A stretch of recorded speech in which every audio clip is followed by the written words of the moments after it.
Subog na lang ang kulang. Padating na. Nag-text na sa akin. Richie, nasang mga airpods mo? Kasama na tito ko kaya may time pa tayo. Sana wag muna sila bumalik para magawa natin. Oo nga tangina para malaman natin kung nasa yung pera. Richie, dapat relax lang tayo.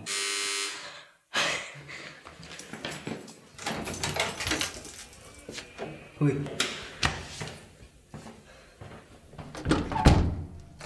Ano balita? Kailan? Ano tol? Ano? Gusto na? Buti naman. Sarado na yung pinto. Manny, sigurado ka ba nagagana to? Basta try natin. Sige. Basta pera. Para sa biyahe natin sa Las Vegas. Tangina, viva Las Vegas!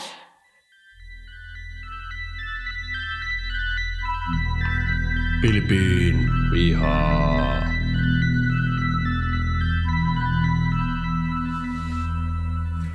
Ang higit sa lahat ay dapat mag-concentrate tayo para hindi masira yung sirkulo. Bubuksan natin isang pintuan sa kabilang mundo at dapat nakafocus tayo. Ready na ba kayo?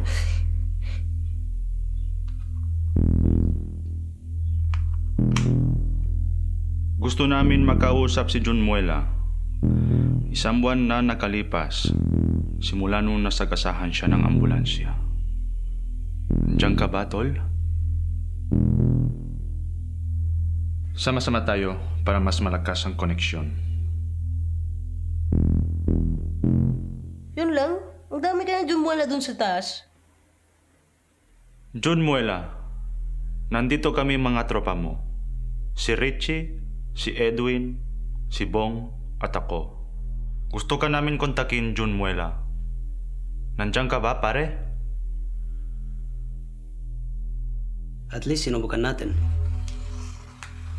Hoy, huwag niyong galawin mga kamay niyo. Hindi ako! Hindi rin ako. May nakontak na tayo. Huwag kayong matakot ngayon. Ikaw ba yan, John Muela? Tanungin mo kung okay lang siya. Walang kasino dito, Richie. June, may tatanong lang kaming importante. Saan mo niwan yung pera pinatago namin para sa trip natin sa Las Vegas?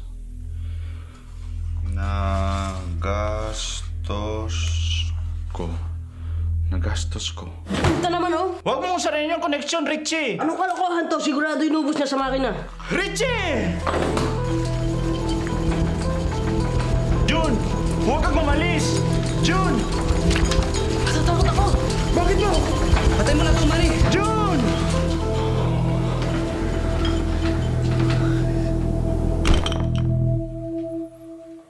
Okay ba kayo?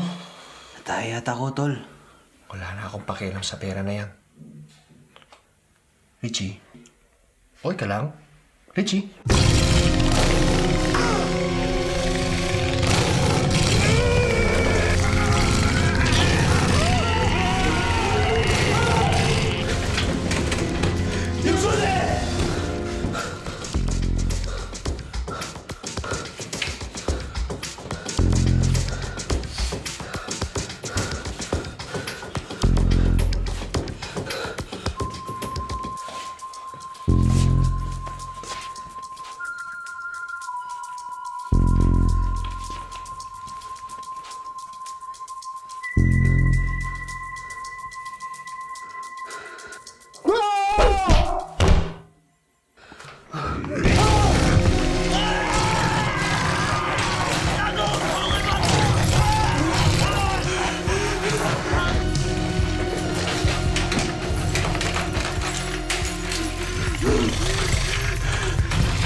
Manny, busy pa ba kayo?